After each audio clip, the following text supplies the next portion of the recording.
Good afternoon. Welcome to the June 5th Planning Commission meeting. We are here to go over the final order of the Eugene Planning Commission on the remand from the Oregon Land Use Board of Appeals, Oakleigh Meadow Cohousing, PUD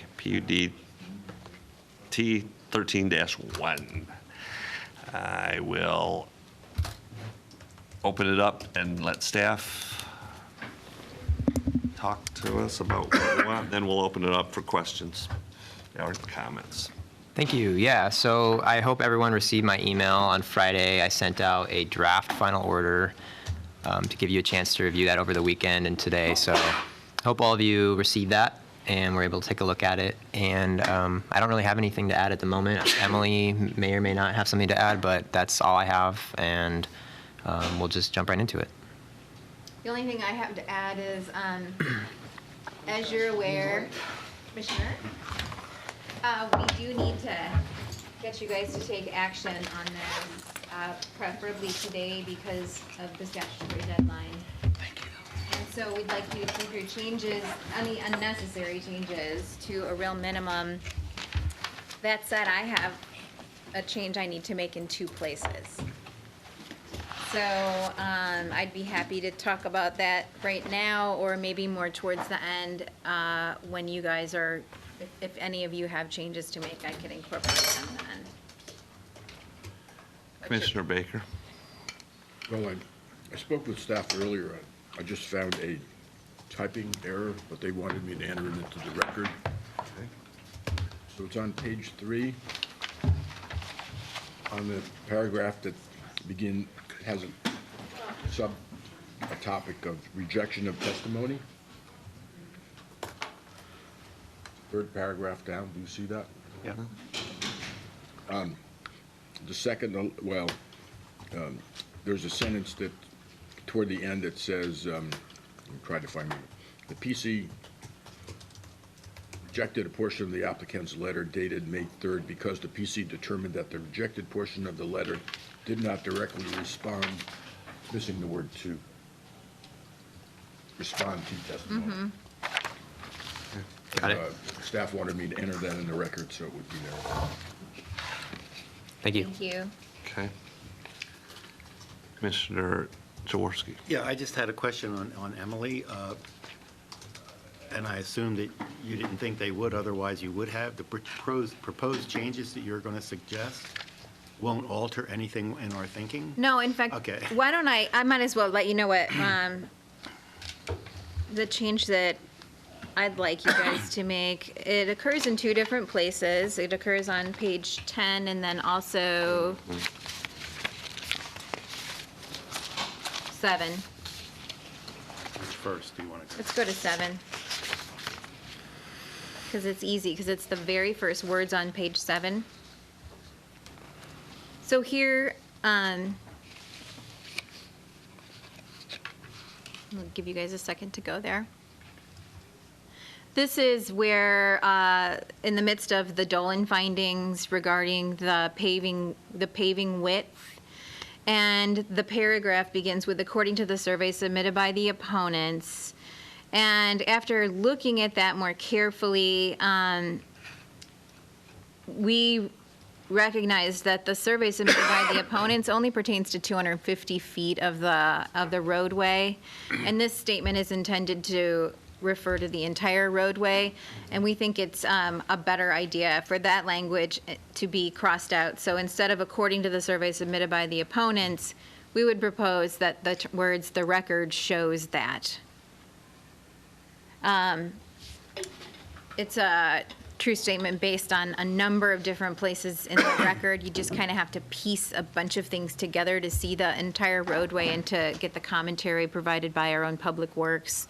But for purposes of this statement, it's sufficient to just say the record shows that there is already 20 feet. So that same edit would occur on page 10.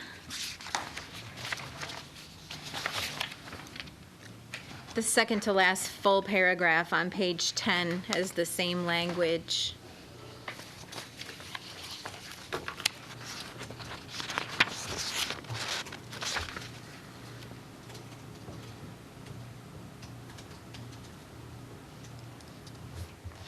Okay. Those were the only things I found. So I have just a couple of questions, and it's regarding kind of those places, not that specific verbiage, but, so on the second assignment of error, on page 6, we're putting a condition of approval to put the 20-foot paving. That was the condition of approval that we talked about at our last meeting, adding that.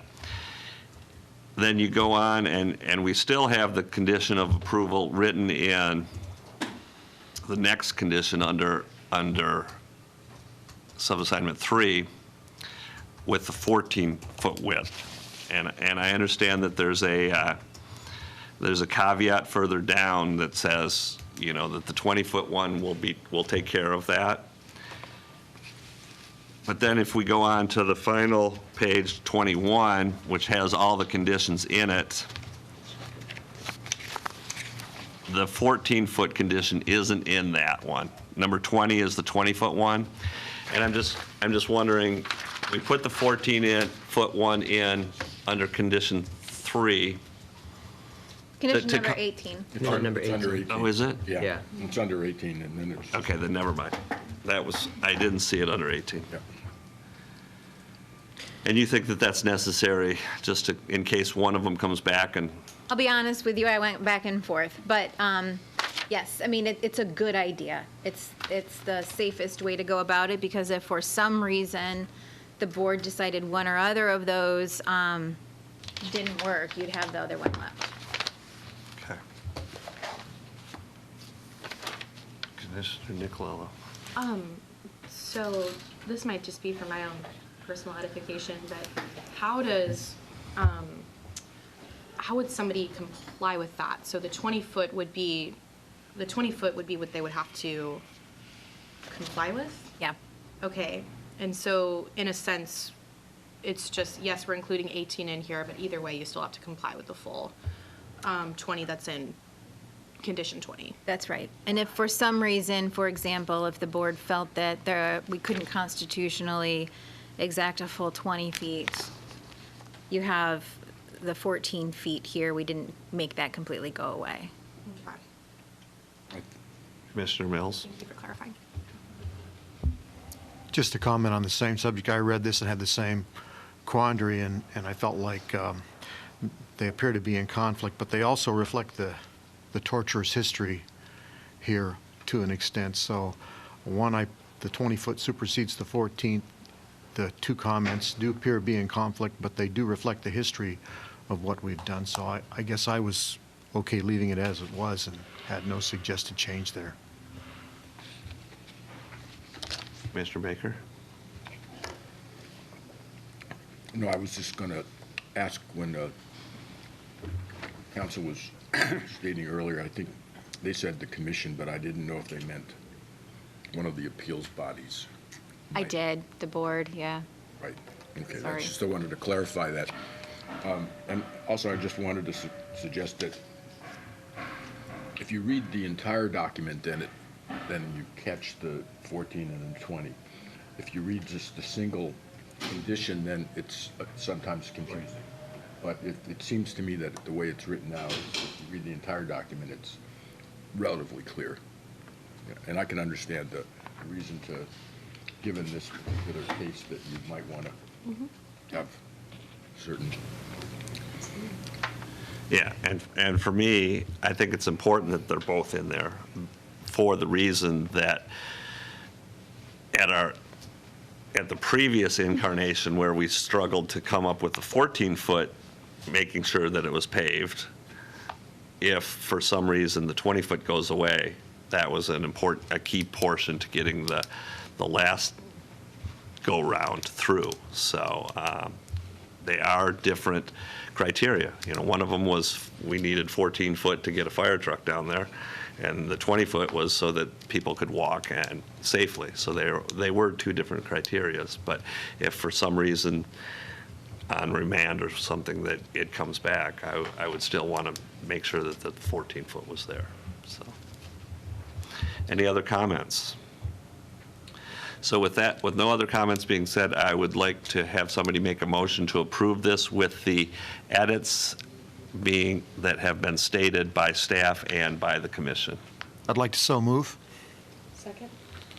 Any other discussion? The only discussion I'm going to make is on my part, and this kind of goes to what Commissioner Mills did on the last one. He voted against because he had particular issues with one of the conditions. I have particular issues with one of the conditions, but I don't feel that they're strong enough for me to vote against the will of the commission. So I will be voting in favor of it, even though on that one particular issue I voted against. I think I can concur with the commission, and I will vote in favor. I just wanted to put that on the record. Any other comments? Commissioner Bacon.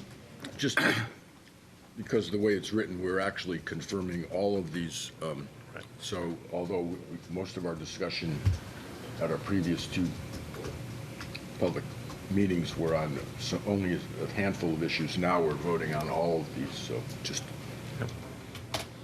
Okay. No further discussion. All those in favor? Opposed? 4-1. Motion carries. That being said, there's no more business before the commission at this point. We're adjourned.